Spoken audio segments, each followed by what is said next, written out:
এই শোনো না গো, আমাদের পুতুল ডায়েরি চ্যানেলটি সাবস্ক্রাইব করে পাশে থাকা বেল আইকনটি বাজিয়ে দিও প্লিজ। আর গল্পটি ভালো লাগলে অবশ্যই লাইক কমেন্ট করে শেয়ার করে দিও। ধন্যবাদ।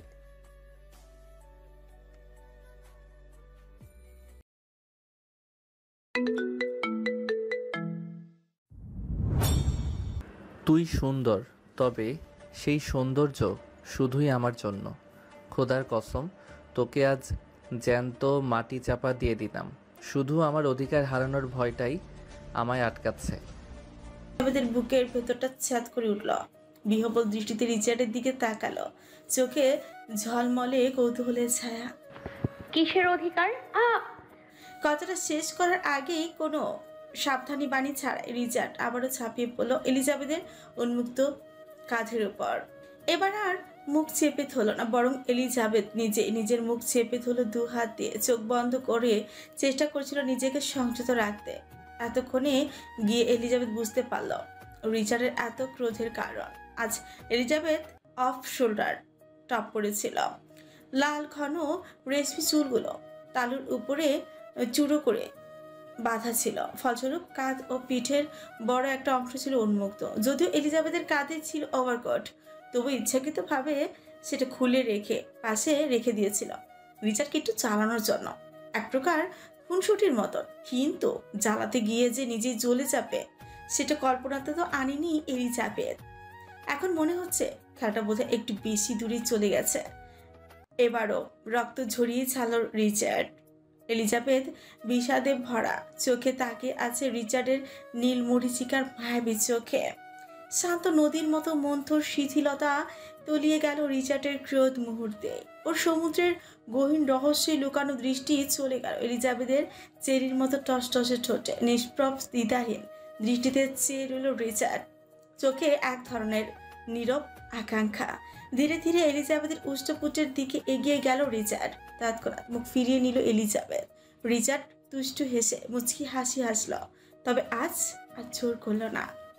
দোষ আমার না, দোষ তোমার রেড, কারণ তুমি একটু বেশিই হট, যা বারবার আমাকে কন্ট্রোল হারাতে বাধ্য করে। মাই ফাকিং ডার্ক রেড। রিচার্ডের গলায় তপ্ত আক্রোশ আর গভীর আকর্ষণ মিশে আছে। এলিজাবেথের চোখে বিস্ময়ের ছাপ, বুকে থুকথুক করছে এই বন্য স্বীকারোক্তির সামনে। রিচার্ড উঠে দাঁড়ালো, অহেতুক কথা না বাড়ে। পরপর এলিজাবেথকেও এক টানে তুলে সোজা করলো। এলিজাবেথের শরীর তিত্তির করে কাঁপছে, বারবার শুধু দরজার দিকে তাকাচ্ছে। হঠাৎ অনুভব করলো ওর কাঁধ ঢেকে গেল শক্ত ভাঁজের কাপড়ে। এলিজাবেথ তাকালো নিজের কাঁধে, দেখতে পেল রিচার্ডের কোটটা সযত্নে ওর ক্ষত কাঁধ ঢেকে দিয়েছে। আপনি মানুষটা কেমন বুঝে ওঠা খুবই মুশকিল। অযথা বুঝতে গিয়ে নিজের ছোট মস্তিষ্ককে কষ্ট দিও না। রিচার্ড গা ছাড়া ভাবে মিটিং স্পেসে বসতে বসতে নিরুদ্বেগ ভাব নিয়ে বলল। এলিজাবেথ কোটটা চুলের সাথে আরেকটু ভালোভাবে মিশিয়ে নিল। অতঃপর রিচার্ডের দিকে তীক্ষ্ণ দৃষ্টিতে চেয়ে সরু গলায় বলল, আমি যেমন খুশি তেমন জামা পরবো, আপনার এতে সমস্যা কোথায়? পুরুষ মানুষের এই চারটাই একমাত্র প্রতিবাদী অস্ত্র, যেটা খারাপ কিছু দেখলেই রুখে দাঁড়ায়। রিচার্ড মিটিং রুমেই সিগারেট ধরালো, পা তুলে দিল টেবিলে। থতমত খেয়ে গেল এলিজাবেথ রিচার্ডের কথায়। ছি, আপনার কথাবার্তা তো নোংরা। কোনো কথাই গুরুত্ব না দিয়ে উল্টাপাল্টা বলেন। আমি মজা করিনি। তোমার ধারণার থেকেও জঘন্য। ফুসফুস করে শ্বাস ছাড়ল এলিজাবেথ। এই লোকটা যে এক নম্বরের রক্তটা ঠোঁট কাটা, এইটা তার আগেই জানা হয়ে গিয়েছে। এলিজাবেথ তিক্ততার বাণী ছেড়ে তুষ্ট হাসল, পরপর চিবিয়ে চিবিয়ে বলল, এটা বলুন আপনি জেলাস। That's fucking bullshit. শূন্য ধোঁয়ায় মেঘ ছড়িয়ে দিতে দিতে তুচ্ছ হেসে বলে রিচার্ড। রিচার্ডের কথাগুলো গায়ে এসে আগুনের ফুলকির মতো পড়লো এলিজাবেথ। তাতে দাঁত পিষল এলিজাবেথ। ওকে, তাহলে আমি এখনই এটা খুলে ফেলছি বলে এলিজাবেথ গা থেকে কোটটা খুলে ফেলতেই লাগলো। ভেসে আসে রিচার্ডের শাসানো কণ্ঠ, একদম অ্যাসিড ঢেলে দিব, তুই একবার খুলে দেখ শুধু। চুপসে গিয়ে মলিন হয়ে উঠল এলিজাবেথের অবয়ব। আবারও কাঁধে সুন্দর করে রেখে দিল কোটটা। এই লোকের বিশ্বাসই নেই সত্যি সত্যি ঢেলে দিতে পারবে। কিছু বলতে যাচ্ছিল, তখনই রিচার্ড তার ফোন উঁচিয়ে সামনে ধরে, অন্য হাতে এলিজাবেথকে থামিয়ে দিল। ব্যস্ত গলায় বলল, হুশ, আমার মাঝরাতের বান্ধবী ফোন দিচ্ছে, একদম চুপ।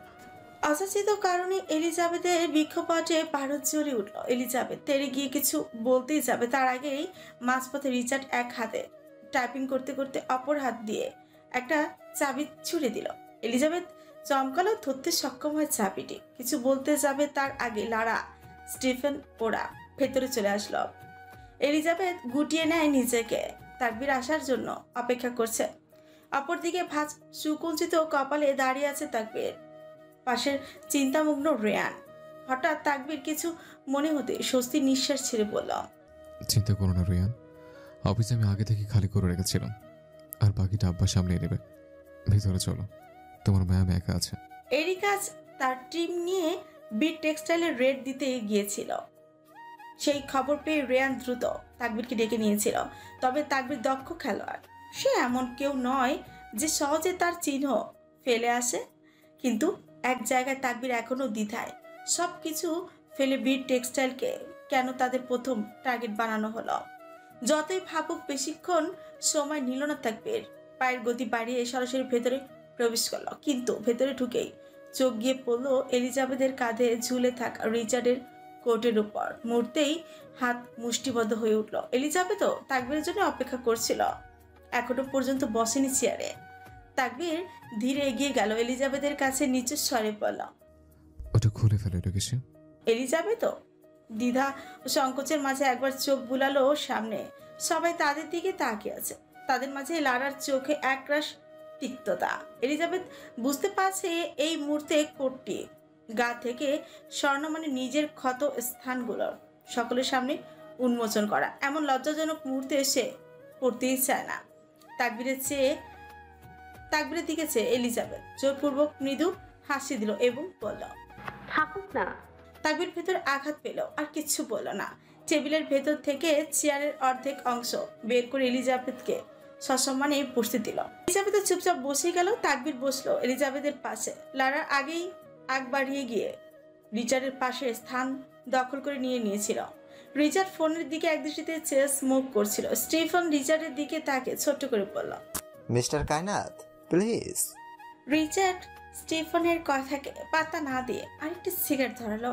স্টিফেন কিছুটা লজ্জিত হলেও তৃতীয়বারের কিছুই বলল না।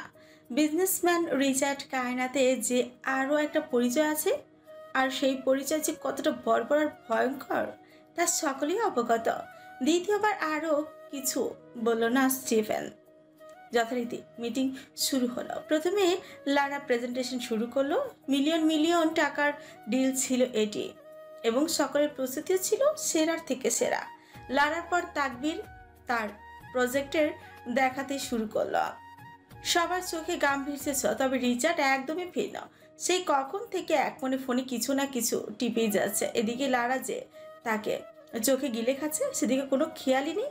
অন্যদিকে এলিজাবেথ শুকনো মুখে মাথা নিচু করে রেখেছে। এইসব কিছুই তার মাথায় ঢুকছে না। নিজেকে পুরোপুরি অবসাদগ্রস্ত লাগছে। তাকবীরের চোখে মুখে প্রবল ইচ্ছে স্পষ্ট, এই প্রজেক্টটা পাওয়া। ইতিমধ্যে তাকবীরের কোটি কোটি টাকা লস হয়ে গিয়েছে শুধুমাত্র একটা সিদ্ধান্তের কারণে। আজ এই ডিলটি না পেলে তাকবীরের বড় ধরনের চাপের সম্মুখীন হতে হবে, যে চাপ তার ব্যবসার জন্য অত্যন্ত বিপজ্জনক। তো কি বন্ধু? আবার সেই রং নাম্বার থেকে মেসেজ। ফুস করে নিঃশ্বাস ছেড়ে রিপ্লাই দিল রিচার্ড। সে যে একটা গুরুত্বপূর্ণ মিটিংয়ে আছে তা যেন গুলি হারিয়েছে। আঙুল চালিয়ে লিখল, হোয়াট? সঙ্গে সঙ্গে অপর প্রান্ত থেকে রিপ্লাই আসলো, কি করো টুকি বেস্টু? বউকে চোখে গিয়ে খাচ্ছি আর তোমার সাথে পরকিয়া করছি। বোম ফাটলো পাশে। থেমে থেমে টাইপ করে রিপ্লাই আসলো, ব্যাস। মানে ওটাই যেটা বললাম। পরকিয়া মানে? বউ রেখে পরনারীর সাথে কথা বলা তো পরকিয়াই, তাই না? এখন পরকিয়া করছি। কিছুদিন পর আমরা আমাদের কাপলের আড়ালে হোটেলে গিয়ে দেখা করব। সঙ্গে সঙ্গে অফলাইন হয়ে গেল ও বাস। ফিরতি কোনো মেসেজই আসলো না। প্রেজেন্টেশনের পালা রিচার্ডের। মনিটর রিচার্ডের প্রজেক্টের প্রেজেন্টেশন দেওয়া হলো। মুহূর্তের মধ্যে এই মনিটর থেকে নীল আলোক রশ্মি গিয়ে পড়লো বিশাল স্ক্রিনে। সবাইকে অবাক করে দিয়ে হঠাৎ করে স্ক্রিনে প্রেজেন্টেশনের বদলে বেজে উঠলো গান। সবাই স্তম্ভিত, চোখে বিস্মিত। কিপ ইউ অন মাই মেন্টস সিম প্রেমী বেটা। I am gangster wife to an anybody killer daddy. Let me know that I am your only girl, the only man that I needed the gangster world. Stephen রিচার্ডের দিকে যে রাজবাড়ি গলায় বলল। এসব কি mister কায়নাত? রিচার্ডের হেলান থেকে সোজা হয়ে বসলো, ঠোঁট কামড়ে তুষ্ট এসে বলল, শুভ কাজে বউদের স্মরণ করতে হয়। আমার না হয় প্রেজেন্টেশন আমার বউকে এই গানটা ডেডিকেট করে শুরু করলাম। একসাথে লারা এবং তাকবীরের চোয়াল শক্ত হয়ে উঠল। এলিজাবেথ চোখ বুজে ছোট কামড়ে মাথা নিচু করে রেখেছে। মিটিং শুরু হলো যথাক্রমে পূর্ণ মনোযোগে। এই প্রথমবারের মতন হেরে গেল রিচার্ড, এবং তা শুধুমাত্র পূর্ণ মনোযোগের অভাবে। আজকের প্রেজেন্টেশনগুলো ছিল অসাধারণ, প্রতিটি প্রেজেন্টেশনই ছিল দুর্দান্ত। কাউকে রেখে কাউকে ছাড়ার সিদ্ধান্ত নেওয়া ছিল মুশকিল। স্টিফেন মনে মনে তাকবীরের প্রেজেন্টেশনকে বেশি পছন্দ করলেও রিচার্ডের সামনে সেটা প্রকাশ করতে পারছিল না। শেষমেশ সে বাধ্য হয়ে টস করল। টসে জিতে গেল লারা এবং তাকবীর। তবে রিচার্ড সেই খেলায় থেকেও ছিল না, তার পুরো মনোযোগ ছিল এলিজাবেথের উপর। এক দৃষ্টিতে তাকিয়েছিল এলিজাবেথের দিকে, চোখের পলকও ফেলতে ভুলে যায় গ্যাংস্টার বস। ফলস্বরূপ রিচার্ড এত বড় একটা ডিল মিস করল। কিন্তু আশ্চর্যের বিষয়, আজ হেরে যাওয়ার পরও রিচার্ডের মধ্যে কোনো প্রতিক্রিয়া দেখা গেল না, যার কিছুই হয়নি। সে শুধু চুপচাপ নিজের মতো মগ্ন ছিল, চেয়েছিল তার রেডের দিকে। মিটিং শেষে অ্যানাউন্সমেন্ট করা হলো, সিলেট গ্র্যান্ড সুলতান রিসোর্টে একটি বড় পার্টির মাধ্যমে ডিলটা লারা এবং তাকবীরের হাতে তুলে দেওয়া হবে। তাকবীর এলিজাবেথকে রিসেপশনের সামনে বসে একটু ভেতরে গিয়েছে স্টিফেনের সাথে পার্টির ব্যাপারে কিছু কথা বলতে। মিটিং রুমের অদ্ভুত সব প্রজেক্ট দেখে এবং মনিটরের আলোতে মাথা ধরে গিয়েছে এলিজাবেথের। তর্জনী দিয়ে কপালের পাশ ঘুরছিল একটু স্বস্তির জন্য। ঠিক তখনই হঠাৎ করে লারার আগমন ঘটল। হেলে দুলে এসে দাঁড়ালো এলিজাবেথের সামনে। এলিজাবেথ মাথা তুলে লারাকে এক পলক দেখলো, পরক্ষণেই মাথা দ্রুত নিচু করে ফেললো। এলিজাবেথের ভেতরে অনুভূতি অদ্ভুত একটা দ্বন্দ্ব, যা অযাচিত লারাকে পছন্দ করে না, একদমই না। হ্যালো মিসেস দেওয়ান। লারা টিটকারিময় স্বরে এলিজাবেথ প্রতিউত্তর করলো না। লারা ঠোঁট কামড়ে হাসলো এবং আবারও বলল, স্বামীর নামে ডাকলাম বলে বুঝি ভালো লাগলো না? পরপুরুষকে খুব ভালো লাগে তাই না? ক্ষিপ্ত হয়ে মাথা তুললো এলিজাবেথ, গম্ভীর গলায় বলল। মুখ সামলে কথা বলুন। লারা চোখ বড় বড় করে ভ্রুদার কুচকে বলে। আর না বললে? এলিজাবেথ উঠে দাঁড়ায় এবং লারার মুখোমুখি হয়ে গিয়ে একদম শক্ত গলায় বলল, একদম মুখ ভেঙে দিব আমাকে আর আমার ভালো মানুষকে নিয়ে আর একটা বাজে কথা বললে। লারা শব্দ করে হেসে উঠল। লারা আরে ভাই, তোমার ভালো মানুষকে নিয়ে আর কি বলবো, সে তো আস্ত বোকাচোখা। আমি আপনাকে থামতে বললাম। আপনার মতো ফালতু মহিলার মুখে ওনার মতো মানুষের নাম মানায় না। তা অবশ্য ঠিক বলেছ, মানায় শুধু তোমার মতো দুমুখদের মুখে। কি বোঝাচ্ছেন আপনি? বোঝাতে চাচ্ছি তুমি একটা চরিত্রহীন নষ্ট মেয়ে। কথা শেষ হবার সাথে সাথে এলিজাবেথ রেগে গিয়ে লারার চুল টেনে ধরল। হোটেলের স্টাফরা সবাই অবাক হয়ে যায় এই দৃশ্য দেখে। লারা সেও কম না, তেরে এলিজাবেথের চুল টেনে ধরল। পর মুহূর্তে লেগে গেল গন্ডগোল। এদিকে রিচার্ড ন্যাসোর সাথে কথা বলতে বলতে নিচে নামছিল, কিন্তু সামনের এই অপ্রীতিকর দৃশ্য দেখে দুজনের পা থমকে গেল। ন্যাসো এলিজাবেথকে এভাবে দেখে ওর জল ফাঁক হয়ে যায়। সবসময় সব ধরনের পরিস্থিতিতে শান্ত এবং স্বাভাবিক থাকা ন্যাসো আজ অপ্রস্তুত। তবে রিচার্ডের অভিব্যক্তি ছিল অত্যন্ত স্বাভাবিক। তীক্ষ্ণ দৃষ্টিতে সে দেখছিল এলিজাবেথ ও লারার মধ্যকার মারামারি। এলিজাবেথের শক্তি লারার কাছে নস্যে, লড়াই এগিয়েছিল। রিচার্ড যখন দেখলো এলিজাবেথ আর নিজের প্রতিরক্ষা করতে পারছে না, তখনই সে বিরক্তির ফোঁস নিঃশ্বাস ছেড়ে লম্বা কদমের সামনে এগিয়ে গেল। এলিজাবেথের চুল থেকে লারার হাত সরিয়ে ওকে ধাক্কা দিয়ে দূরে সরিয়ে দিল। দুজনের চুলের অবস্থায় পাগলের মতো হয়ে গেছে এতক্ষণে। রিচার্ড চোখ গরম করে লারার দিকে তাকিয়ে এলিজাবেথের দিকে এগিয়ে গেল ওর এলোমেলো চুলগুলো ঠিক করে দেওয়ার জন্য। তবে এলিজাবেথের শরীর থেকে তেজ তখনও পুরোপুরি যায়নি। রিচার্ডকে বুকে ধাক্কা দিয়ে সরিয়ে দিল সে। কি হচ্ছে এখানে? তাকবীর দূর থেকে দাঁড়িয়ে গম্ভীর গলায় শব্দ তুলো, কিন্তু নজর যখন এলিজাবেথের উপরে গেল তৎক্ষণাৎ ভাবে ছুটে এলো এলিজাবেথের কাছে। আশেপাশে চোখ বুলালো, মুহূর্তেই সবকিছু পরিষ্কার হয়ে যায় তার কাছে। তাকবীর শক্ত করে এলিজাবেথের হাত চেপে ধরলো, অতঃপর লারার দিকে চোখ রাঙে হনন করে চলে গেল। এলিজাবেথকে নিয়ে এখানে থাকলে ঝামেলা আরো বাড়বে, তাকবীর সেটা চান। ইতিমধ্যে তাকবীরের লারার সম্পর্কে খুবই ভালো ধারণা হয়ে গেছে। লারা খুবই ডেয়ারিং আর ডেঞ্জারাস একটা মেয়ে, আর যেখানে রিচার্ড সেখানে সময় নষ্ট করার মতো কোনো মানেই হয় না। তাকবীর ওরা চলে যেতে লারা ধুতে রিচার্ডের কাছে গেল, রিদ বেবি। বলে মাথা করে ফান করে রিচার্ডের বুকের উপর শরীর ছেড়ে দিল। তবে রিচার্ড তার আগেই সরে যায় আর লারা পড়ল নিচে। ন্যাসো আজ আর নিজেকে ধরে রাখতেই পারল না, ফিক করে হেসে দিল। লারার পড়া দেখে এবার সত্যি সত্যি মাথা ঘুরে যাবে যেন। লারার কোমরে খুব ব্যথা লেগেছে, চটন করছে ব্যথায়। তবে চারপাশে চোখ বুলাতে সেই ব্যথা সঙ্গে সঙ্গে গায়েব হয়ে গেল। সকলের তার দিকে চেয়ে ঠোঁট টিপে হাসছে। লারা উঠে দাঁড়ালো নির্লজ্জের মতো, আবারও রিচার্ডের কাছে এগিয়ে গেল। রিচার্ডের দিকে তাকে হিসিয়ে পড়ল। রিদ, তুমি চাইলে আমি এই ডিলটা তোমাকে দিয়ে দেব বেবি। রিচার্ড বাঁকা হেসে লারার পাশে থুতু ফেল, দু কদম এগিয়ে গিয়ে রুষ্ট কণ্ঠে দাঁতে দাঁত চেপে বলল, রিচার্ড কায়নাতের এতটা খারাপ সময় আসেনি যে শালিদের কাছে সাহায্য নিতে হবে। ওর থেকে দূরে থাকবি, অকালে মরতে না চাইলে। আমাদের সোনার বাংলা ধন্য তুমি, ধন্য তোমার ট্রাফিক সিস্টেম। পথে থাকতে চায় না 1 মিনিট, তবে রেখে দেয় 1200 মিনিট। রোদের তাপে মরে যাব গরমে। একই রোদ নাকি প্রেমে ছেঁকা, শরীরে লাগলেই করে খাখা। আমার সোনার বাংলা, তোমার গরম আমি নিতে পারি না। একই জায়গায় 25 মিনিট ধরে দাঁড়িয়ে আছে রিচার্ডের গাড়ি। বিরক্ত রিচার্ডের কপালের ভাঁজ ধীরে ধীরে বাড়ছে। সামনে থেকে একটা গাড়িও নড়ছে না, না আগাচ্ছে না পিছাচ্ছে। এবার হয়তো অন্তিম সময় গ্যাংস্টার বসের ফায়ার হাওয়া।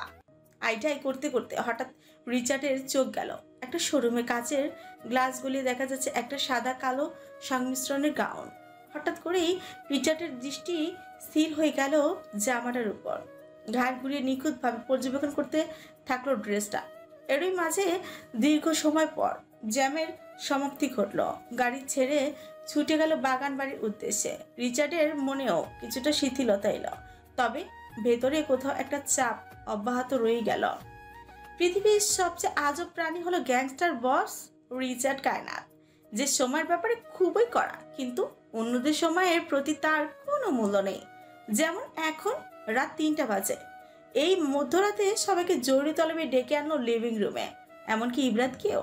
ইবরাত হাই তুলতে তুলতে এসে রিচার্ডের পেছনে দাঁড়ালো, ওর এক হাত ন্যাসোর হাতের বাঁধনে। ইবরাত এখন রিচার্ডকে খুব ভয় পায়।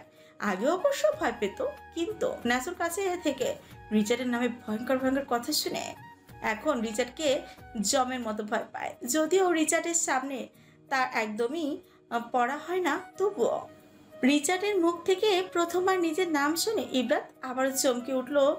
ঠান্ডা গলায় ডাক দিল, রিচার্ড। ইবরাত। ইবরাত ভয় ভয় উত্তর দিল, জি ভাইয়া। রিচার্ড হালকা ভ্রু তুলে বলল, তোমাদের বিয়ের তো অনেক দিন হলো, হানিমুনে যাবে না? মাঝরাতে রিচার্ডের মুখ থেকে এন কথা শুনে লুকাস ধরে নিল রিচার্ড হয়তো নেশাই চেপে গেছে। ইবরাত অবাক হয়ে চোখ তুলে তাকালো ন্যাসোর দিকে। ন্যাসো কপাল কুচকে তাকিয়ে আছে রিচার্ডের দিকে। ইবরাত শুষ্ক কণ্ঠে বলল, আসলে রিচার্ড ইবরাতকে থামিয়ে দিয়ে গম্ভীর গলায় বলল, কালকে তোমরা হানিমুনে যাবে, যাও গিয়ে ব্যাগ গুছিয়ে নাও, সকালে আমাদের ফ্লাইট। রিচার্ডের মুখে এই কথা শুনে ইবরাত যেন আকাশের চাঁদই হাতে পেল। আনন্দে আত্মহারা হয়ে লাফাতে লাফাতে রুমের দিকে দৌড় দিল। ন্যাসো অবাক হয়ে রিচার্ডের দিকে চেয়ে বলল, আমরা? রিচার্ডের ঠান্ডা গলা। হ্যাঁ, আমিও হানিমুনে যাচ্ছি। পাশ থেকে লুকাস মুচকি হেসে বলল, কোথায়, কার বউ নিয়ে? রিচার্ড সঙ্গে সঙ্গে রিমোট ছুঁড়ে মারল লুকাসের গোপন জায়গায়। লুকাস সেখানে চেপে ধরে সোফায় বসে পড়ল। ন্যাসো গম্ভীর ভঙ্গিতে এসে রিচার্ডের পাশে বসলো, বলল, সবই তো বুঝলাম, কিন্তু যাচ্ছি কোথায়? সিলেট গ্র্যান্ড সুলতান রিসর্টে। ন্যাসোর তীক্ষ্ণ মস্তিষ্ক দ্রুতই পুরো পরিস্থিতির পাজলটা খুব সহজেই জুড়ে ফেলল। রিচার্ডের আচরণ, গন্তব্যের হঠাৎ পরিবর্তন আর গ্র্যান্ড সুলতান রিসোর্টে যাবার পেছনে থাকা উদ্দেশ্য সবই ওর মাথায় স্পষ্ট হয়ে উঠল। লুকাস যদিও এইসব বিষয়ে কিছু জানে না, তার তাই তার মধ্যে কোনো উদ্বেগও নেই, বরং সে কৌতুক মাখা মুখে রিচার্ডের সাম্প্রতিক কর্মকাণ্ড উপভোগ করছে আর নিজের স্পর্শকাতর জায়গায় চেপে ধরে বসে আছে, চুপচাপ দেখছে। ন্যাসো গভীরভাবে রিচার্ডের দিকে তাকিয়ে বলল, কিন্তু বস, আমরা তো সেখানে ইনভাইটেড না, আর ইনভাইটেশন ছাড়া যাওয়া আপনার ক্লাসের সাথে যায় না বস। রিচার্ড তাচ্ছিল সুরে বলল, মালিকের নিমন্ত্রণ লাগে না ন্যাসো? ন্যাসো ওর চোখ বড় বড় হয়ে গেল। মালিক, আপনি কি রিসোর্টটা কিনে নিতে চাচ্ছেন শুধু সেই পার্টিতে যাওয়ার জন্য? রিচার্ড হালকা হাসি দিয়ে বলল, I am already the owner of grand Sultan. Naso হতভম্ব। এত বড় একটা রিসোর্ট একদিনে কিভাবে কেনা যায়? রিচার্ড আরাম করে কাউচে গা এড়িয়ে দিয়ে অধর এলিয়ে হেসে বলল, money can buy everything Naso. অট্টহাসিতে ফেটে পড়ল রিচার্ড। লুকাস এক কোণে মুখ গোমরা করে বসে আছে, আর ন্যাসো তাকিয়ে আছে অবিশ্বাসে। বস, খুব জ্বালাচ্ছে ইদানিং, দিব নাকি ঘাড়ের মধ্যে বসিয়ে? রিয়ানের কথায় তাকবির হাত থেকে ফাইলগুলো রেখে গম্ভীর ভাবে আবারও তাকালো ওর দিকে। পরপর আবারও ফাইলগুলো চেক করতে করতে ভারী গলায় বলল, রিয়ান, রেসপেক্ট। সম্পর্কে বদলেছে এখন। আপনি আমার কাছ থেকে কি লুকোচ্ছেন ভালো মানুষ? চকচকিয়ে গেল দুজনে। দরজায় এলিজাবেথ দাঁড়িয়ে থাকতে দেখে তাকবীরের মুখ রক্তশূন্য হয়ে গেল। অদ্ভুতভাবে কেঁপে উঠল হাত। রেয়ান ভয় কাতুরে চোখে তাকবীরের দিকে তাকালো। তাকবীর পরপর কয়েকবার শুষ্ক ঝোঁক গিলে এলিজাবেথের সামনে গিয়ে দাঁড়ালো। চোখে মুখে অপ্রত্যাশিত ভাব, জোরপূর্বক হেসে পড়ল। এলোকেশে, এসব কি বলছো তুমি?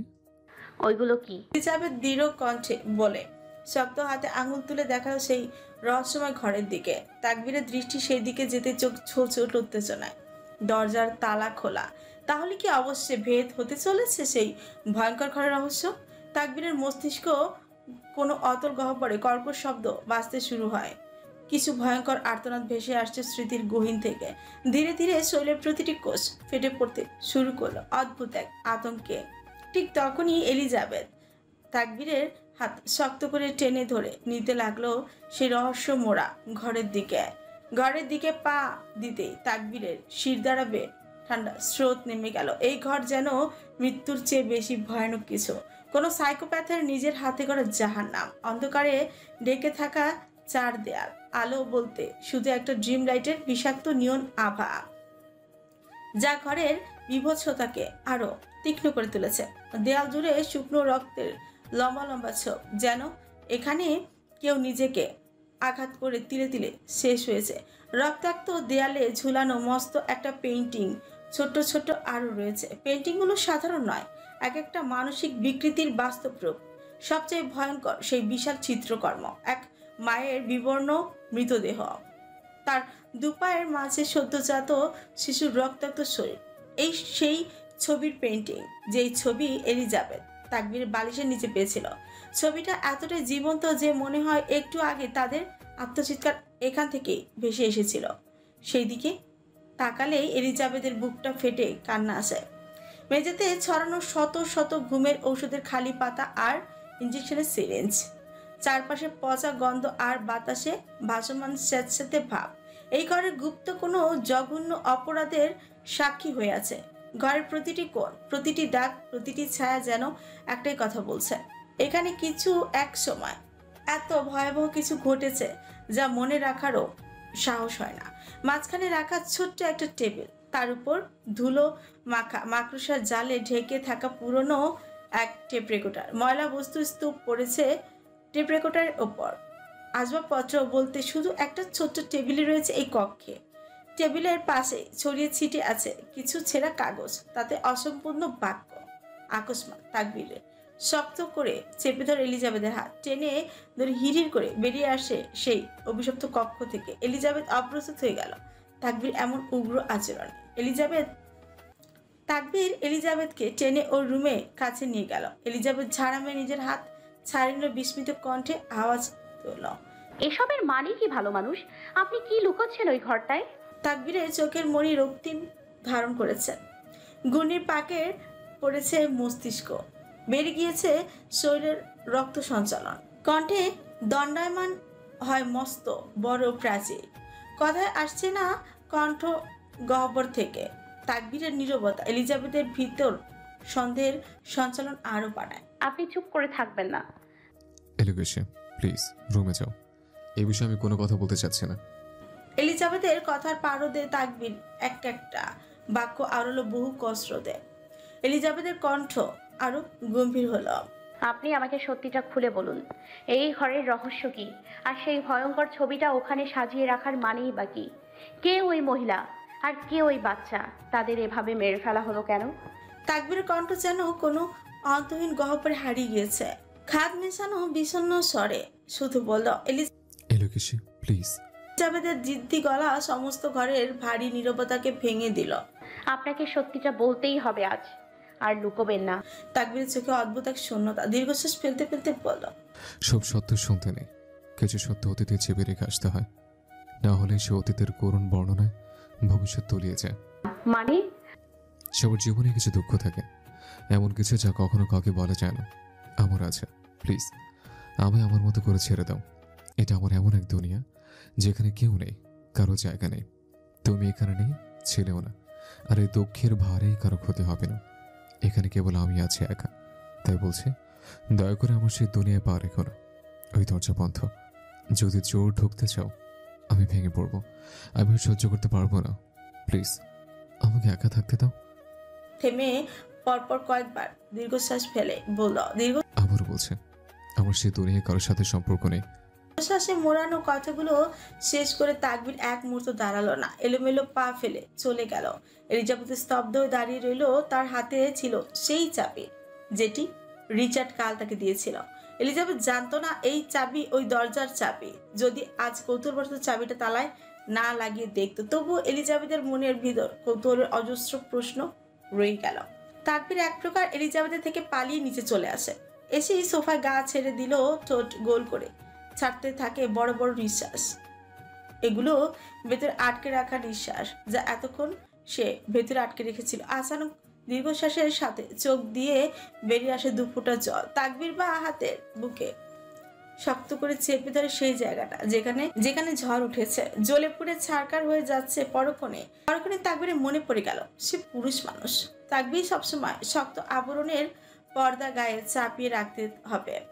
আলগোছে কষ্টের পাহাড় লুকাতে মুছে দিল অশ্রুসিক্ত আক্ষিদয়। হঠাৎ ভেসে এলো গাড়ির হর্নের শব্দ, খুব কাছ থেকে আসছে। তাকবীর উঠে দাঁড়ালো, গিয়ে দেখলো সদর দরজার দিকে রেয়ানও বাইরে এগিয়ে আসছিল। মুখোমুখি হলো দুজন। তাকবীর বাইরে তাকিয়ে দেখতে পেল একটা মাঝারি সাইজের পিকআপ ভ্যান। রেয়ানের দিকে তাকালে রেয়ান আগ বাড়িয়ে বলল, বস একটা ড্রেস এসেছে, আপনি নাকি ম্যাডামের জন্য অর্ডার করেছিলেন পার্টিতে পরার জন্য। তাকবীর অভিব্যক্তি সেই আতঙ্ক সেই বেরিয়ে এলেও ললাটে ভাঁজ সুকঞ্জিত হলো। ভ্যানের দিকে সরু গলায় বলল, আমি অর্ডার দিয়েছে? স্লিপে তো আপনি নাম দেওয়া। তাকবীর রেয়ানের হাত থেকে স্লিপটা নিল। অ্যাড্রেসে দেওয়ান মঞ্জিলা নামের জায়গায় তাকবীরের নামই দেওয়া। তাকবীরের হৃদয়ের ভাঁজ আরো গভীর হতে থাকলো। পরক্ষণে মনে হলো এলিজাবেথের জন্য সে প্রায়ই বিভিন্ন ধরনের ড্রেস অর্ডার দিত। এগুলোই হবে হয়তো কোনো একটা, হয়তো আসতে কিছুটা দেরি হয়ে গেছে, তাই এতদিন মনেই নেই। ডেলিভারি ম্যান ভ্যান থেকে গাউন জার্ক নামালো, সাদা কালো সংমিশ্রণে। ভেলভেট গ্রাউন্ডের দিকে তাকাতে তাকবীরের সকল জড়তা দূর হয়ে গেল নিমিষে। চোখের সামনে ভেসে উঠল এক স্বপ্নময় পরী, যার তুলোর মতো নরম আর তুলতুলে শরীরে সাদা কালো ভেলভেট গাউন, যেন মেঘের মধ্যে আছড়ে পড়া আলো। পরীটার মাথার চুলগুলো রক্তিম লাল, সূর্যাস্তের শেষ আলোর মতন। তার উপস্থিতি ছিল অসম্ভব মায়াবী, স্বপ্নের মতো এক অপার্থিব রূপ, যা বাস্তবতার সীমানা ছুঁতে চায় না। তাকবীর আর কথা পারল না, ড্রেসটা রিসিভ করে নিল। সিলেট বাংলাদেশের এক মনোরম শহর, যা অপূর্ব থেকে পাহাড়ি অঞ্চল ও ঝর্ণার জন্য বিখ্যাত। এই শহরে সুশান্ত পরিবেশ, সবুজ মাঠ এবং মিষ্টি পাহাড়ি হাওয়ার সাথে ঐতিহ্যবাহী মাজার এবং রমণীয় মন্দিরগুলো স্থান পেয়েছে। অঞ্চলের সাংস্কৃতিক ঐতিহ্য যেমন বিখ্যাত সিলেটি ভাষায় এখানকার জীবনযাত্রাকে আরো প্রাণবন্ত করে তোলে। এখানকার চা বাগান দুধারে নদী ও গাছপালার মাঝে ঘুরে বেড়ানো এক অসাধারণ অভিজ্ঞতা। সিলেটের সব থেকে বড় বিলাসবহুল রিসোর্ট হলো গ্র্যান্ড সুলতান। তাকবীর এলিজাবেথকে নিয়ে এই রিসোর্টে উঠেছে। রাতে পুল সাইডে পার্টি হবে। তাকবীর এলিজাবেথকে রুমে দিয়ে একটু বাইরে বের হয়েছে প্রকৃতির সতেজ বাতাস আহরণের জন্য। ওরা প্লেনে করে এসেছে, তাই সময় লাগেনি। সকালে সেই ঘটনার পর অতিবাহিত হয়ে গিয়েছে গোটা কয়েক ঘন্টা।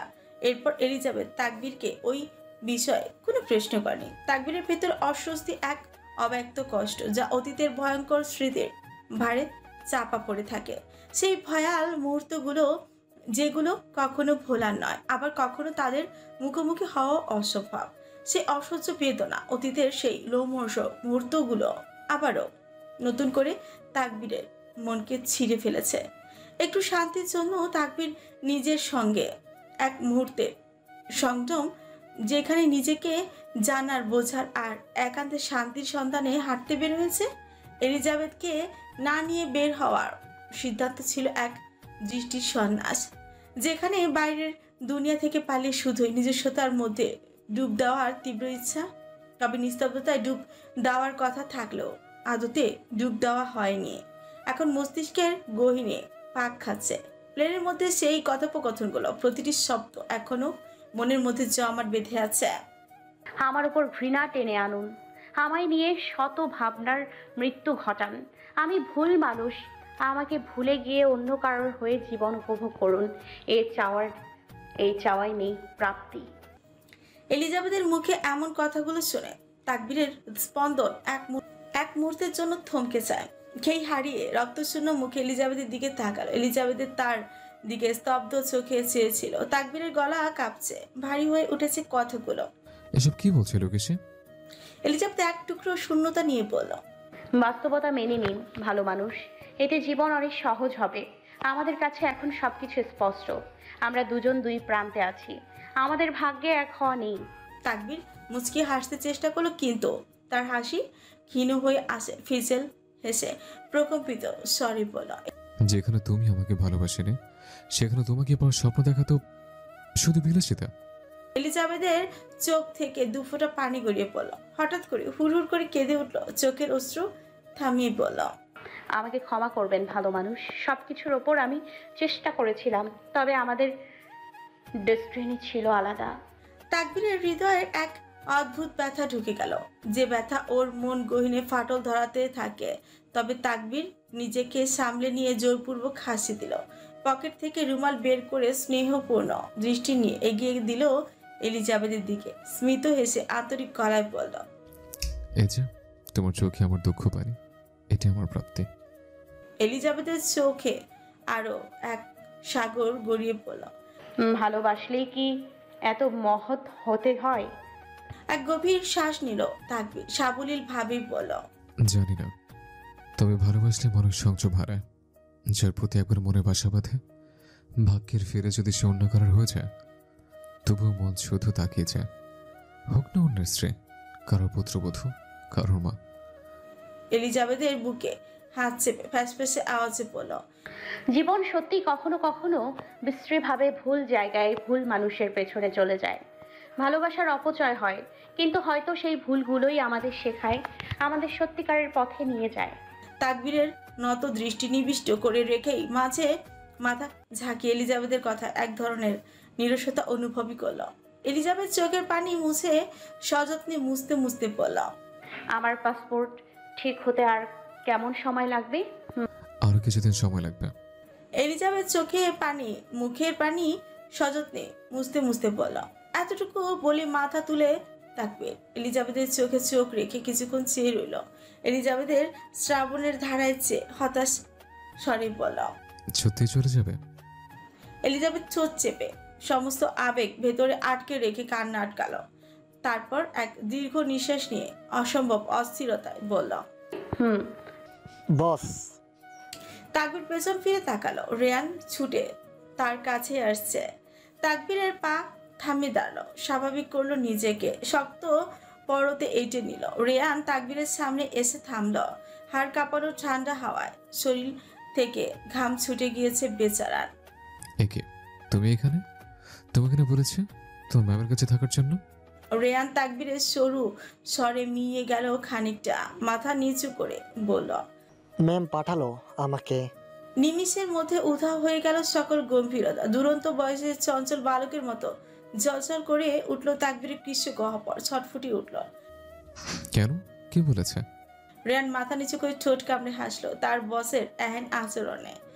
ম্যামের সম্ভবত আপনার জন্য চিন্তা হচ্ছিল, তাই আমাকে পাঠিয়েছে আপনার সঙ্গে থাকার জন্য। রেয়ানের কথা শেষ হওয়ার সঙ্গে সঙ্গে তাকবীর উত্তেজিত হয় প্রশ্ন ছুড়ে দিল। ও কি আমাকে মিস করছে? জানি না বস, আমাকে শুধু বললো সকালের পর থেকে আপনাকে নাকি ঠিক লাগছে না। জবাবটা আশঙ্কাজনক না হলেও এতটুকুতেই প্রশান্তি পেল তাকবীর। আবারও হাঁটতে শুরু করলো। তাকবীরের সাথে হাঁটতে থাকলো রেয়ানও। কি সৌভাগ্য আমার, আমার রিলেগেশের চোখে আমার বিধ্বস্ততা ধরে দিয়েছে এতদিনে। রেয়ান সামান্য হাসলো তাকবীরের কষ্ট লুকানো অভিমানে ভরা কথায়। হাঁটতে হাঁটতে বলল, প্রথম প্রেম, এটা সবসময় ভুল সময়ে ভুল মানুষের সাথে হয়, তাই না বস? তাকবীর দ্বিধাহীনভাবে জবাব দিল। প্রথম আর শেষ বলতে কিছুই নেই, সত্যিকারের ভালোবাসা একবারই হয়। এটা কি আপনার প্রথম প্রেম নাকি শেষ প্রেম? তাকবীর মলিন হেসে বিলম্বহীন জবাবে বলল। আমার সত্যিকারের ভালোবাসা। থেমে তাকবীর পা থামিয়ে দাঁড়ালো, ফিরে তাকালো রেয়ানের দিকে, খাতযুক্ত নরম স্বরে বলল। জানো রেয়ান, মাঝে মাঝে মনে হয় ভালোবাসাও পাপ। পাপ জানার পরে আমি পূর্ণের দিকে ফিরতে পারছি না। কষ্টটা বড্ড বেশি রেয়ান, অনেক বেশি। এখন আমার দু চোখের পাতা এক করতে ভয় হয়, যদি সেই সুযোগ আমার এলোকেশে আমার কাছ থেকে চলে যায়। এই অনিশ্চয়তা, এই ভয়ের মাঝে আমি শ্বাস নিতে পারি না। আপনি নিজেই তো ম্যামকে চলে যেতে দিচ্ছেন। ম্যামের তো পাসপোর্ট ঠিক হয়ে গেলে তো ম্যাম রাশিয়া চলে যাবে সারা জীবনের জন্য। তাকবীর লম্বা করে শ্বাস টানলো। সত্যি বলতে কি, ওই মেয়েটাকে হয়তো তোমরা সবাই স্বার্থপর ভাবতে পারো, কিন্তু ওর চলে যাওয়ার একমাত্র কারণ আমি নিয়েছি।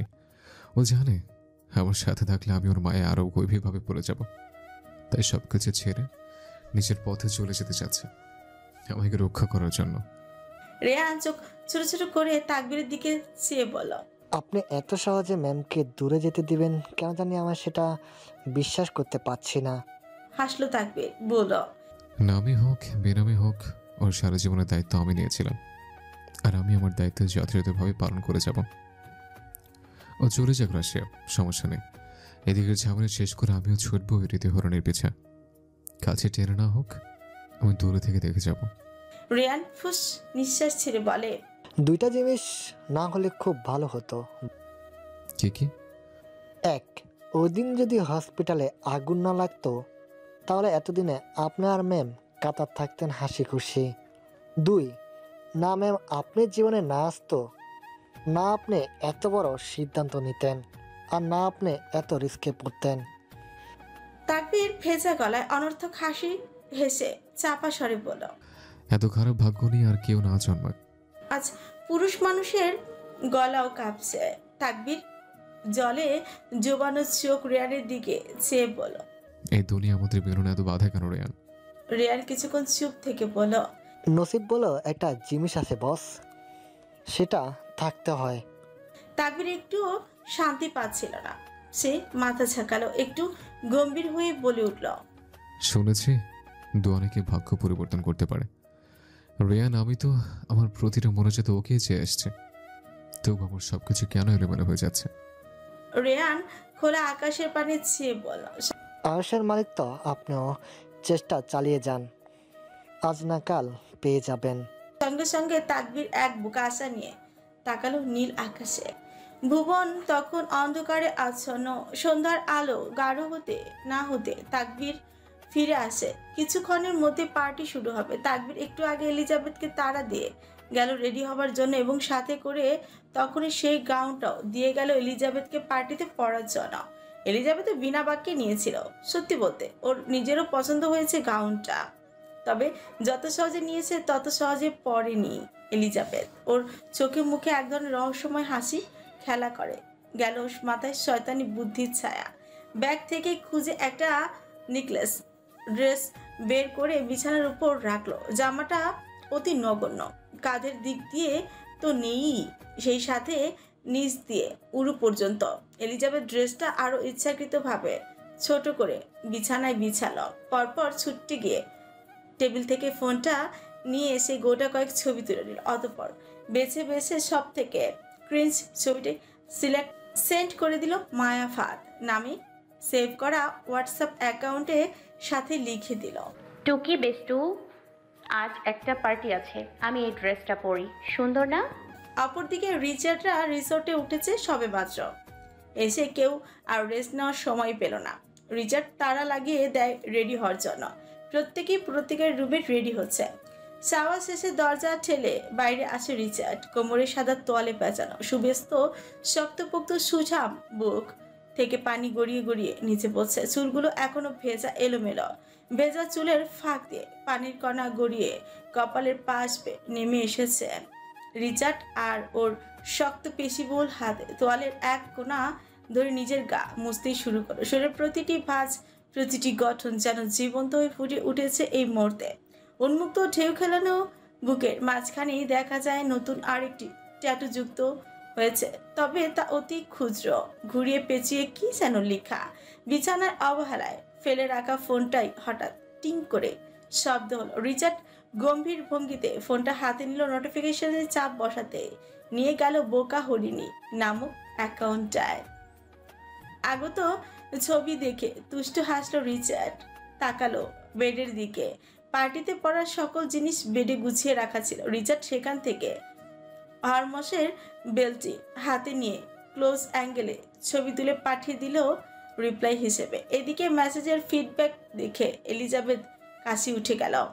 গাল দিয়ে উষ্ণ ধোঁয়া বের হতেই থাকে। এলিজাবেথের পরপর কয়েকবার ছবিটা দেখলো, দেখে নিল নিজের নতুন নাম্বারটা। সবকিছু তো ঠিকঠাকই, তবে এমন রিপ্লাই কেন? এমনটা তো এলিজাবেথ মোটো আশা করেনি।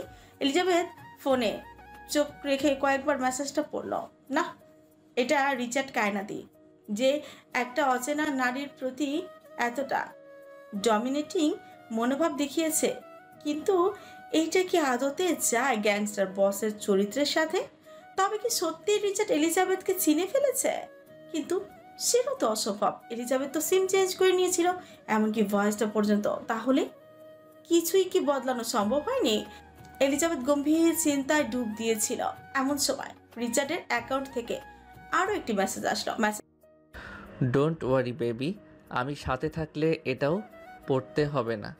মেসেজটা পড়ার সঙ্গে সঙ্গে এলিজাবেথের হাত থেকে ফোনটাই পড়ে গেল। সিলেট গ্র্যান্ড সুলতান বিশাল প্রাঙ্গণে আজ রাজকীয়তার ছোঁয়া। সুইমিং পুলের নীলাভ জলরাশি তার চারিপাশে রঙিন আলোর ঝলকানিতে প্রতিফলিত হয়ে এক মায়াবী পরিবেশ সৃষ্টি করেছে। পুলের পাশে খোলা জায়গায় ঝুলন্ত লাল নীল আলো, স্নিগ্ধ মোমবাতির আলো আর সিল্কের ঝুলের টেবিল কভার পার্টির অভিজাতকে দ্বিগুণ করে তুলেছে। বড় বড় রাজনীতিবিদ, নামকরা বিজনেসম্যান, টাইকুন আর বহিরাগত উচ্চশ্রেণীর অতিথিরা একের পর এক আসছে। কাছের গ্লাসে ছোকছোকে ওয়াইন, মৃদু স্যাক্সোফোনের সুর আর মৃদু হেসে চলা কথোপকথন মিলিয়ে পরিবেশ আরো পার্টি শুরু হয়ে গিয়েছে আরো বেশ খানিক আগে। স্টিফেন ডার্ক ব্লেজার আর প্রিমিয়ার টাই পরে ব্যক্তিগতভাবে সবাইকে স্বাগতম জানাচ্ছে। তার উপস্থিতি আজ ঠিকই জমকালো রাতের তারকা শানিত সৌন্দর্যে আর পরিশালিত ভঙ্গিতে সে যেন পুরো পার্টির প্রাণ। নিজের থ্রো করা পার্টি নিজেই মাতিয়ে রেখেছে। স্টিফেন বহিরাগত হলেও বাংলাদেশের প্রতি তার নিগুড় এক টান আছে। তাকবীর আর এলিজাবেথ কিছুক্ষণ আগে এসে পৌঁছেছে। একজন সফল বিজনেসম্যান হওয়ার পাশাপাশি একজন মিনিস্টার হওয়ার সুবাদে তাকে পাঞ্জাবি পরতে হলো। শুভ্র রঙা পাঞ্জাবির ওপর কালো রঙের কোটি, সাথে মিলিয়ে হাতে কালো ঘড়ি। কুকরানো চুলগুলো আজ সম্ভবত জেল লাগিয়ে সেট করে রাখা। আজ না চাইতেও মিলে গিয়েছে তাকবীর আর এলিজাবেথের পোশাক। এলিজাবেথ সেই সাদা কালো সংমিশ্রণের গাউনটা পরেছে, সাথে লাইট মেকআপ, শ্রবণদায় এবং গলায় ছোট চকচকে ডায়মন্ডের ছোঁয়া। ওর ঘন লাল রেশমি চুল মাত্র সিথি করে ছেড়ে রাখা হলেও সামনের অংশের কিছুটা চুল পিছনে নিয়ে সাদা ক্লো ক্লিপের নরম ভঙ্গিতে বাঁধা। পায়ে ঝলমলে সিন্ড্রেলা হিল। সব মিলিয়ে এলিজাবেথ কেবল এলিজাবেথ নয়, যেন স্বয়ং প্রিন্সেস এলিজাবেথ। এলিজাবেথের চোখ মুখে পার্টির উচ্ছ্বাস। বহু বছর পর এমন পার্টিতে জয়েন হয়ে খুবই আপ্লুত সে। মুক্ত পরিবেশে নিজেকে অনুভব করছে মুক্ত মনা হিসেবে। উষ্ঠপুটে দুরন্ত হাসি, যদিও ভেতরে কিছু শঙ্কা ছিল, তবে তা এখন আর নেই। পার্টিতে আসার পরপর রিচার্ড আর এলিজাবেথ সম্মুখীন হয়েছিল।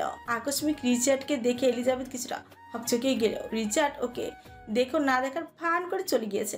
তারপর থেকে এলিজাবেথের ভেতর এক ধরনের শান্তি অনুভূত হচ্ছে। রিচার্ড যদি সত্যি ওকে ধরে ফেলতো, তবে একটু হলেও তার প্রতিক্রিয়া দেখাতো, তবে তেমন কিছুই হয়নি, হয়েছে উল্টো। রিচার্ড কায়নাতের স্বভাব বরাবরের মতো স্থির। আজও পরেছে কালো পোশাক, তবে সবার থেকে একদম আলাদা। বড় মজলিসের পার্টিতে যেখানে সবাই কোট স্যুট পরেছে, সেখানে রিচার্ড পরেছে কালো ফর্মাল প্যান্টের সঙ্গে কালো শার্ট। আজ দুটো জায়গায় শার্টের 3টে বোতাম খোলা, যার ফলে ঢেউ খেলানো বৃক্ষপটটা ফুটে উঠেছে।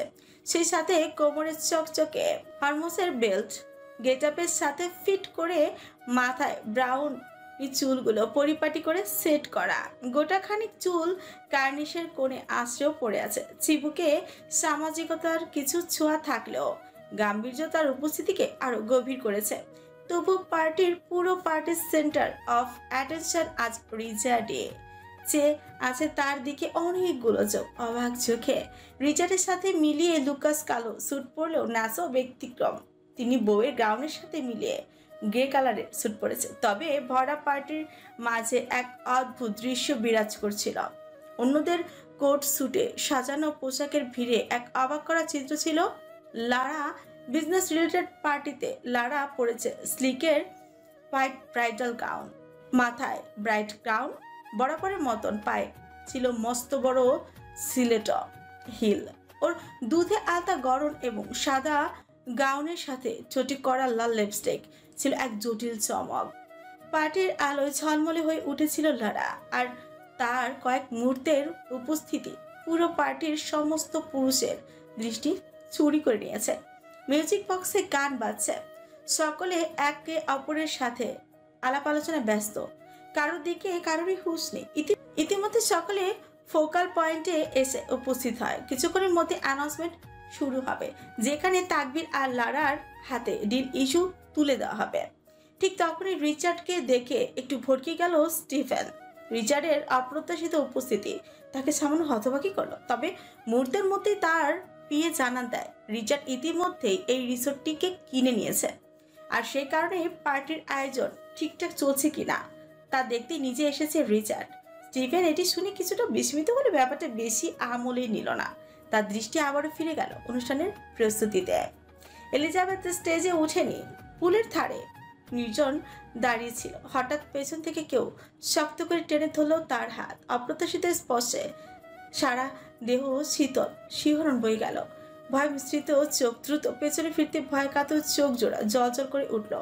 ইব্রাত ফিক করেই হেসে দিয়ে এলিজাবেথকে জড়িয়ে ধরল। এলিজাবেথও একাল হেসে ইব্রাতকে সযত্নে আগলে নিল। দূর থেকে তাকবীর গভীর স্বস্তিতে নিঃশ্বাস ফেল। এলিজাবেথকে একা রেখে যেতে ওর মন খচখচ করছিল। এলিজাবেথ, তোকে তো আজ একদম পরীর মতো লাগছে। ইব্রাত কিছুটা জোরেই বলল। এলিজাবেথ লজ্জাপর ভঙ্গিতে আশেপাশে চোখ বুলিয়ে চেপে ধরল। আমাকে ছায়া তার শক্ত দু হাতের মতোই সর্বদা তাকে ঘিরেই রাখা তাদের। রিচার্ড ফোকাল পয়েন্টের এক কোণে টানটান হয়ে দাঁড়িয়ে, চোয়ালে কোনো আবেগের ছাপ নেই, শুধু মূর্তিমান শীতলতা। ওর দুপাশে সবসময় মতো সটন হয়ে উপস্থিত লুকাস ন্যাসো। রিচার্ডের চোখে কালো সানগ্লাস থাকলো, কালো কাচের ফাঁক গুলিয়ে দৃষ্টি স্থির এক মেঘ ময়ূরীর উপর। রিচার্ড যেন চোখে থাকা কালো মেঘ, অথচ সেই কালো মেঘের দৃষ্টি এক স্নিগ্ধতায় ঘেরা মানবীর উপর। মেঘের গম্ভীরতার মাঝে ময়ূরের কোমলতা তাকে গভীরভাবে টেনে ধরেছে, যেমন করে রাতের অন্ধকার আঁকড়ে থাকে নক্ষত্র। মুখে বলার প্রশংসা মিশে রয়েছে চোখের মুগ্ধতায়, যেখানে অনুভূতি একেবারে নিরূপভাবে ফুটে ওঠে। মঞ্চের স্পটলাইটের দাঁড়িয়ে স্টিফেন মাইক হাতে গম্ভীর ভঙ্গিতে অ্যানাউন্সমেন্ট শুরু করলো। কর্কশ শব্দের ভেতরে প্রথমেই পরিচিত স্বরে প্রসঙ্গ তুলো লারাকে নিয়ে। হেই গর্জিয়াস লেডি, এত বড় ডিলটা জিতে কেমন লাগছে তোমার? লারা ওর কাঁধ সমান চুলগুলো ঠেলে পেছনে নিয়ে নিঃসংশয়ে বলল। নতুনত্বের অনুভূতি সবসময় থাকে, তবে এই মুহূর্তে আমার কোনো অনুভূতি কাজ করছে না। লারার স্বভাব সিদ্ধ সোজা সাপটা জবাব শুনে স্টিফেনের মুখে একটা থমথমি হয়ে গেল, তবে নিজেকে সামনে নিয়ে দ্রুত প্রশ্ন ছুড়ে দিল। তাহলে আজ হঠাৎ ব্রাইডাল সাজে আসার পেছনে রহস্যটা কি? সবাই জানতে চাইছে। তাকিয়ে থাকা চোখগুলোর ফিরে লারার ঠোঁটের কোণে ক্ষীণ এক রহস্যময় হাসি খেলে গেল, যেন উত্তর তার চোখে, কিন্তু শব্দ ধরা দেয় না। লারা মাইক হাতে নিয়ে দূরে থেকে রিচার্ডের দিকে এসে ঠোঁট কামড়ে হেসে বলল, I'm getting married very soon, so today's look is part of my early preparations. লারার দৃষ্টি অনুসরণ করে এলিজাবেথের চোখ আটকালো রিচার্ডের উপর। মুহূর্তে বুকের ভেতর অদ্ভুত এক মোচড় দিয়ে উঠল। অন্যদিকে লারার মুখে এমন ঘোষণা শুনে পার্টির ভিড়ে কান্নাঘোষা শুরু হলো। মুগ্ধ চোখগুলোতে ধীরে ধীরে বিভ্রান্তি ছাপ স্পষ্ট হয়ে উঠল। মনে ভাঙন হলো সেই সব মানুষের যারা এতক্ষণ লারার কথায় মুগ্ধ ছিল। হঠাৎই বিকট এক গুলির শব্দে পার্টি কেঁপে উঠল। চারিদিকে নেমে এলো নিস্তব্ধ আতঙ্ক। এলিজাবেথ ভয় ইব্রাতকে আরো শক্ত করে আঁকড়ে ধরল। বিষ শরীরের চোখ গেল এক প্রান্তে, রক্তে ভেসে নিস্তেজ হয়ে পড়ে আছে একজন। আতঙ্কে ঢেউ আরো ঘনীভূত হলো। রিচার্ড ধীর পা এগিয়ে এলো, হাতে ধরা বন্দুকের নল থেকে ধোয়া উঠছে। রিচার্ডের নিশানা বরাবরই নিখুঁত। প্রাণ পাখি নিয়ে গুলির লক্ষ্যভেদ সে কখনো ভুল করে না। ঠোঁটের কোণে এক ঠান্ডা হাসি ঝুলিয়ে বন্দুকের নলে হালকা ফু দিয়ে রিচার্ড নির্ভয় স্টেজের মাঝে এসে দাঁড়ালো। সকলের তীক্ষ্ণ দৃষ্টি ছুড়ে রিচার্ড গম্ভীর স্বরে বলে উঠল, to all the gentleman who have ice on my girl, আপনাদের রুচির তারিফ না করে পারা যায় না, তবে সতর্কবাণী হিসেবে বলবো, নিজেদের চোখকে ভালোবাসুন। দুনিয়া অনেক সুন্দর, দেখার মতো এখনো অনেক কিছু বাকি। সবাই নিশ্চয়ই আমার আরেকটা পরিচয় জানেন। রিচার্ডের কণ্ঠ গম্ভীর শীতল অথচ তীক্ষ্ণ। কথাগুলো ভেতর লুকিয়ে থাকা তার হুমকি কণ্ঠস্বরকেও ধারণা করে তুলেছে। উপস্থিত জনতার মধ্যে চাপা এক শিহরণ বয়ে গেল। রিচার্ডের গার্ডরা এসে লাশটাকে টেনে হিচড়ে নিয়ে যায়। কেউ এর বিরুদ্ধে টু শব্দ অবধি করার সাহস পেল না। এলিজাবেথ রিচার্ডের তীক্ষ্ণ দৃষ্টি থেকে বাঁচার জন্য আরেকটু পিছিয়ে গেল। থরথরে করে কাঁপছে ওর শরীর, দুহাত মুষ্টিবদ্ধ করে রেখেছে। তবে লারার চোখে ছিল খোর। মন্ত্রমুগ্ধের মতন মনোমুগ্ধকর ভাবে চেয়েছিল রিচার্ডের দিকে। স্টিফেনের মুখেও ভয় স্পষ্ট, তবুও সকলের আতঙ্ক কমাতে উনি জোর করে হাসলো। পরিস্থিতি হালকা করার জন্য অপ্রস্তুত ভঙ্গিতে রিচার্ডের দিকে প্রশ্ন ছুড়ে দিল, তো মিস্টার কায়নাত, আমরা তো জানি আপনি একজন একাকী মানুষ। এটাও শুনেছি আপনি নাকি নারীদের সঙ্গ ঘৃণা করেন। তাহলে এই মাত্র যা বললেন, এইসব বিষয়ে কিছু বলবেন? সবাই রিচার্ডের উত্তর শোনার অপেক্ষা। রিচার্ড এলিজাবেথের উপর দৃষ্টি স্থির রেখে গমগমে আওয়াজে তুলে বলল, yes, I am single, but my secret wife know how dirty minded I am. রিচার্ডের এহেন অদ্ভুত ও রহস্যময় উত্তরে পুরো ভিড়ে বিস্ময়ের ঢেউ বয়ে গেল। এতক্ষণে ধরে নীরব থাকা লারাও হঠাৎ ঘর থেকে বেরিয়ে এলো। চোখ জ্বলে উঠল ক্রোধের ঝলক। থাকবে যদিও ভেতরে তীব্র অস্বস্তি আর রাগ অনুভব করছে, তবু যথাযথ সম্ভব নিজেকে সংযত রাখার চেষ্টাই করলো। রিচার্ড আবার বলল, to my lady, get ready, we will Mary again on 21st December.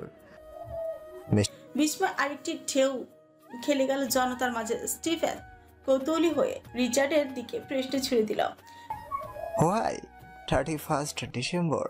Richard চোখ থেকে সানগ্লাস খুলল। আশেপাশে দৃষ্টি উপেক্ষা করে তার গভীর সমুদ্রের মতো দৃষ্টি গিয়ে স্থির হলো এলিজাবেথের উপর। ঠোঁটের কোণে এক রহস্যময় হাসি খেলে গেল। ঠোঁট কামড়ে গম্ভীর গলায় পড়ল, because it has the longest night.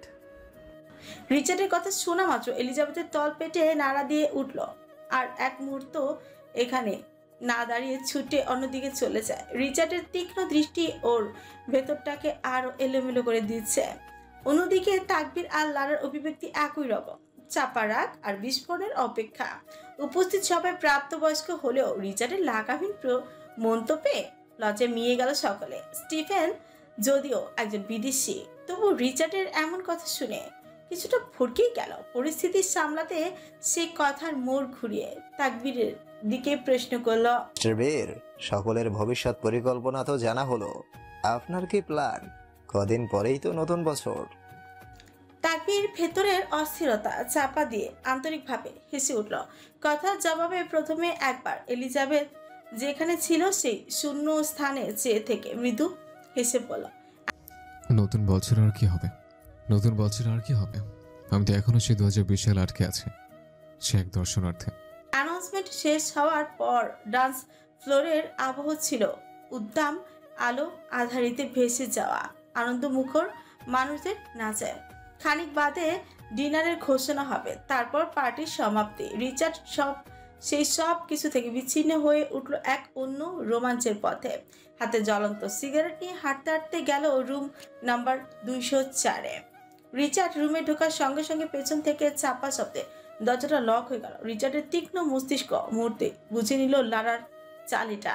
টাকা খাইয়ে কোনো ওয়েটারকে দিয়ে ন্যাসর কথা বলেই ফাঁদে ফেলতে চেয়েছে রিচার্ডকে। তবে এইটা রিচার্ড কায়নাত, 12-17 সাথে লড়াই করা রিচার্ড কায়নাত। সবটা বোঝার পরেও রিচার্ড একটু বিচলিত হলো না, আর না ক্রোধ প্রকাশ করলো। তার মুখে এক অদ্ভুত প্রশান্তির ছাপ, যেন সে এই নাটকের চিত্রনাট্য আগেই পড়ে রেখেছে। ধীরপার নির্লিপ্ত ভঙ্গিতে রিচার্ড ঢুকলো অন্ধকারে ডুবে থাকার রুমে। প্রতিটি কদমে পায়ের নিচে অনুভব হলো নরম ফুলের পাপড়ির কোমলতা। রিচার্ড বেডের কাছে যেতে পুরো ঘর হঠাৎ করে ঝলমলিয়ে উঠল মৃদু আলোয়। টেবিলের উপর ছোট ছোট মোমবাতি জ্বলেছে, সফেদ সাদা চাদরের উপর ছড়িয়ে আছে লাল গোলাপের পাপড়ি। ঘরের প্রতিটি কোণে লালের আবেশে ডুবে যাচ্ছে। বেডের শেষ প্রান্তে ব্রাইটারের সাজে বসে আছে লারা, এক হাঁটু ভেঙে রাখা, অপর পা সোজা করে রাখা, দেহভঙ্গি ইঙ্গিতপূর্ণ, যেন প্রতীক্ষায় অনন্ত কিছু। রিচার্ডের জিভ গালের ভেতরে নাচে, বাম হাতের বৃদ্ধাঙ্গুলি দিয়ে কপালে অযথাই ঘষে চোরা দৃষ্টিতে গাম্ভীর যে পুরো রুমটি পরকল। ঠিক তখনই লারা সুর তুলল, তার কণ্ঠে শব্দের গাঁথনিতে এক অদ্ভুত মোহ সৃষ্টি করে। কালো সানগ্লাসটাই কেন এত শোক? হেই যুবক, রংচটা জিন্সের প্যান্ট পরা, জ্বলন্ত সিগারেট ঠোঁটে ধরা, কালো শার্ট গায়ে তার বুক খোলা। রিচার্ড চোখ থেকে সানগ্লাস খুলে ফেলল, ঠোঁটে জমে থাকা সিগারেটের ধোঁয়া ছেড়ে দিল। ঘরের বাতাসে মিশে গেল বিষাক্ত ধোঁয়া, এক নিস্তব্ধ ঘোষণার মতন। ভাঙা হাঁটু আর একটু ভাঁজে নিল লারা, ঠোঁটে রহস্যময় ভারী হাসে, ঠোঁট কামড়ে হাসকি স্বরে হিসিয়ে পড়ল, রিড বেবি, আই নো তোমার লাল রং খুব পছন্দ। এই দেখো, একদম তোমার মনের মতো করে সাজিয়েছি আমি, শুধুমাত্র আমাদের জন্য। আজ তোমার মন পুরোপুরি ভরিয়ে দেব, আর কোনো অভিযোগ থাকবে না বেবি। রিচার্ডের ঠোঁটের কোণে বাঁকা হাসি ফুটে উঠল, চোখ মুখে চাপা তাচ্ছিলের আবার দ্বিধাহীন ভাবে বলল, তাই? লারা ছটফটিয়ে উঠল। রিচার্ড, ইয়েস বেবি, আজ তোমার সব কষ্ট ভুলিয়ে দেব আমি। ভুলে যাও ওই মেয়েটাকে, চলো আমরা বিয়ে করে নিই। শুরু করা যাক। রিচার্ডের কথা সুর, সেই অদ্ভুত স্থিরতা, এক মুহূর্তের জন্য ভরকে গেল লারা। তবে ভাবতেই তলপেটে অসংখ্য প্রজাপতি খেলা করে গেল। এই শুরুর অর্থ তার